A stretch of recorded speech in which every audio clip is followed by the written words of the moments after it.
테슬라 소식입니다. 올해 1에서 4월 수입차 시장, 판매 1위는 모델 Y. 올해 들어 국내 수입차 시장에서 스포츠 유틸리티 차가 세단보다 더 많이 판매된 것으로 나타났다. 28일 한국수입자동차협회에 따르면 올해 1에서 4월 수입 SUV 누적 등록 대수는 전년 동기 대비 6.3% 증가한 38,844대로 집계됐다. 반면 같은 기간 수입 세단 등록 대수는 전년 대비 19.5% 급감한 34,819대였다. 역대 1에서 4월 기준 수입 SUV가 수입 세단에 비해 더 많이 등록되기는 이번이 처음이다. 지난 2020년 세단 등록 대수는 15만 5,563대로 SUV보다 4만 6천 대 이상 앞섰다. 이후 그 격차는 좁혀졌고 지난해 세단과 SUV 등록 대수 차이가 1만 8,593대로 줄었다. 차종별로 보면 올해 1에서 4월 수입차 가운데 최다 등록된 SUV 모델은 6,016대를 기록한 테슬라 모델 Y였다. 이어 BMW X3 2.0, BMW X4 2.0 순이다.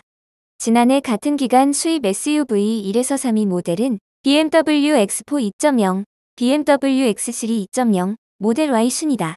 올해 들어 모델 Y 등록이 크게 늘어난 것은 지난 2월 환경부의 보조금 정책 발표 이후 테슬라의 모델 Y 가격 인하 효과 등으로 풀이된다. 한편 같은 기간 수입 세단 등록 대수 톱3은 BMW 520, 메르세데스 벤츠 E300 4M ATIC, 렉서스 ES 300H다.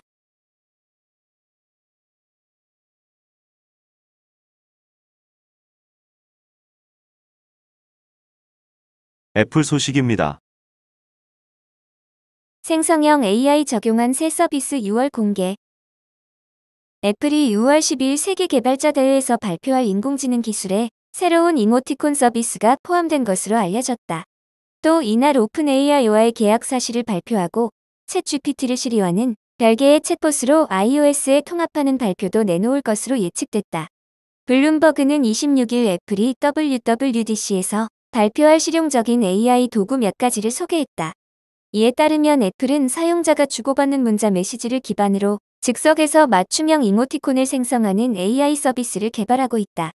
기존 아이폰이나 다른 기기에서 제공하는 기본 이모티콘에는 포함되지 않는 자신만의 새로운 이모티콘을 갖게 된다는 설명이다. 스마트 요약이라는 새로운 기능도 발표할 예정이다. 이는 확인하지 않은 문자나 알림, 웹페이지, 뉴스, 메모 및 다양한 형태의 미디어를 요약하는 기능이다. 또 AI 녹취 기능으로 음성 메모 앱을 강화할 예정이다.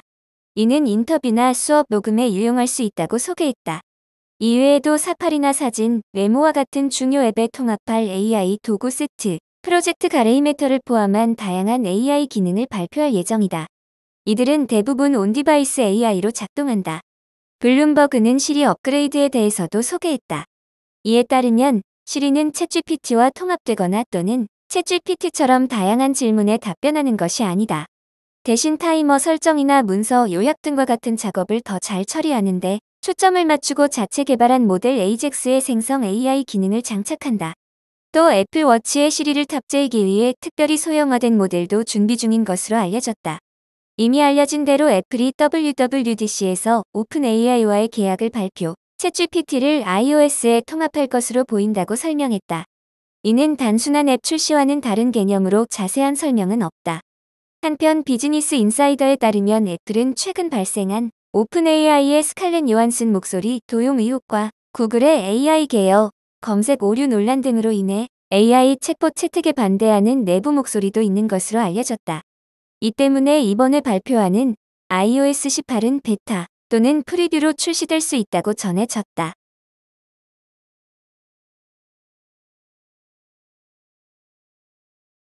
마이크로소프트 소식입니다.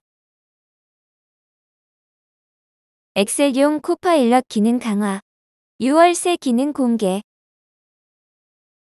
마이크로소프트가 클라우드 기반 생산성 플랫폼인 MS365에 생성형 AI 비서 코파일럿으로 엑셀을 보다 효과적으로 쓸 수 있는 기능을 추가한다.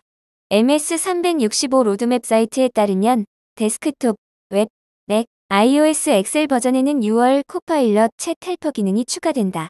챗 헬퍼 기능은 사용자들이 다양한 엑셀 관련 질문과 프롬프트들에 대해 보다 대화형으로 답변을 받을 수 있도록 지원한다.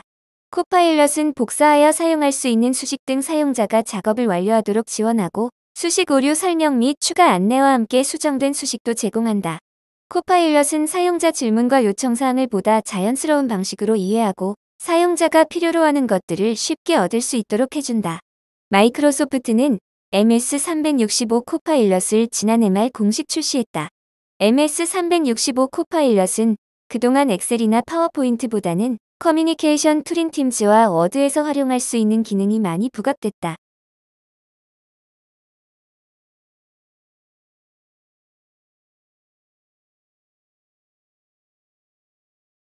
아마존 소식입니다. 이탈리아 클라우드 사업 확장 위해 수십억 유로 투자 추진.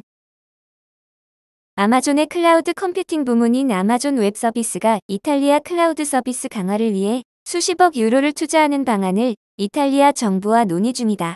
27일 로이터 통신은 익명의 소식통 4명을 인용해 오즈가 현재 밀라노에 있는 데이터 센터를 확장하거나 새로운 데이터 센터를 구축하는 방안을 검토 중이라고 보도했다. 투자 규모와 위치에 대한 논의는 아직 진행 중이다. 오즈는 2029년까지 20억 유로를 투자하겠다는 계획 아래 2020년 이탈리아의 첫 클라우드 리전을 출범했다. 페라리, 아시쿠라치오니 제너랄리 등이 오즈의 이탈리아 고객사다. 오즈는 최근 스페인 데이터 센터에 157억 유로를 투자하겠다는 계획을 발표했으며 독일에는 2040년까지 78억 유로를 투자할 계획이다. 소식통에 따르면 오즈의 이탈리아 투자 규모는 스페인 투자 규모에는 미치지 못할 수도 있다. 오즈는 통신 고객에게 클라우드 서비스를 제공하기 위한 인프라도 구축하고 있다.